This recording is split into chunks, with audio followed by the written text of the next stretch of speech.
ஒரு ஜாதகத்துல குரு கெட்டு போயிட்டாரு அப்படின்னாலே அவங்கள சமாளிக்கிறது ரொம்ப கஷ்டமா இருக்கும்.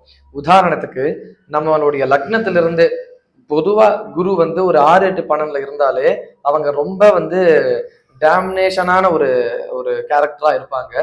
இதே பத்தாததுக்கு ராகு கூடவோ இல்ல கேத்து கூடவோ இருந்துட்டா ரொம்ப மோசம்.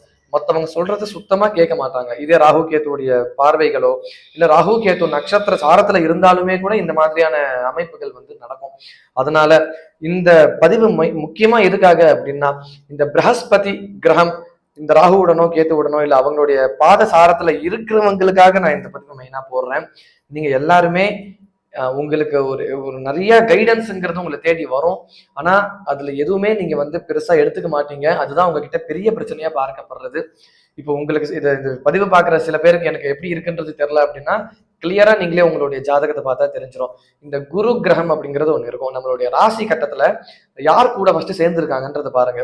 இந்த ராகு கூடவோ கேத்து கூடவோ சேர்ந்திருந்தா பிரச்சனை கொஞ்சம் இருக்கு, பெருசா இருக்குன்னு அர்த்தம். மத்த கிரகத்து கூட சேர்ந்திருந்தா அந்த அளவுக்கு பிரச்சனை இல்லை. அதே மாதிரி லக்னத்துக்கு 6ஆம் பாவத்திலயோ 8ஆம் பாவத்திலயோ 12ஆம் பாவத்திலயோ இந்த பிரகஸ்பதி பகவான் இருக்காரு அப்படின்னாலும் கொஞ்சம் பிரச்சனை இருக்குன்ற மாதிரி அர்த்தம். இன்னும் டீப்பா ஜோதிடம் தெரிஞ்சவங்களுக்கு இந்த டெக்னிக்கை சொல்றேன். அந்த கிரகம் இந்த பிரகஸ்பதின்ற கிரகம் எந்த கிரகத்துடைய பாதத்துல இருக்குங்கிறதுக்கு தெரிஞ்சுக்கோங்க. அதுவே வந்து இந்த செவ்வாயோ இல்ல சனியோ இல்ல ராகு கேத்துடைய பாதத்துல இருக்கு அப்படின்னா அதுவும் ஒரு பெரிய பிரச்சனை தான். மற்றவங்க சொல்றது நம்ம கேட்க மாட்டோம். நம்ம சொல்றது மற்றவங்க கேட்கணும்னு எதிர்பார்ப்போம். இந்த மாதிரியான நிறைய கோளாறுகள் நடக்கக்கூடிய விஷயமா வந்து இந்த பிரகஸ்பதி கெட்டு போறதுனால நடக்கக்கூடியதா இருக்கு. இது மாதிரி நிறைய வந்து இருக்கு. அந்த ஒரு ஆக்டிவேஷன்ஸ் தான் இது பிரகஸ்பதிக்கு.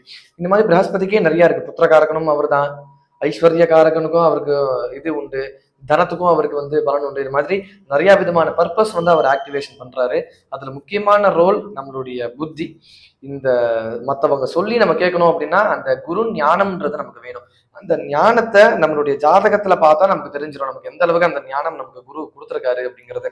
அதனால தெரியாதவங்க இந்த பதிவை பார்த்து நீங்க தெரிஞ்சுக்கோங்க, அதுக்கு தகுந்த மாதிரி நடந்துக்கோங்க. இதை பத்தி தெரிஞ்சவங்க மற்றவங்களுக்கு இந்த பதிவை தயவு செஞ்சு பகிர்ந்து இதை இன்னும் நீங்க வந்து அபிவிருத்தி பண்ணணும் அப்படின்னு நான் வந்து பிரார்த்தனை பண்ணிக்கிறேன்.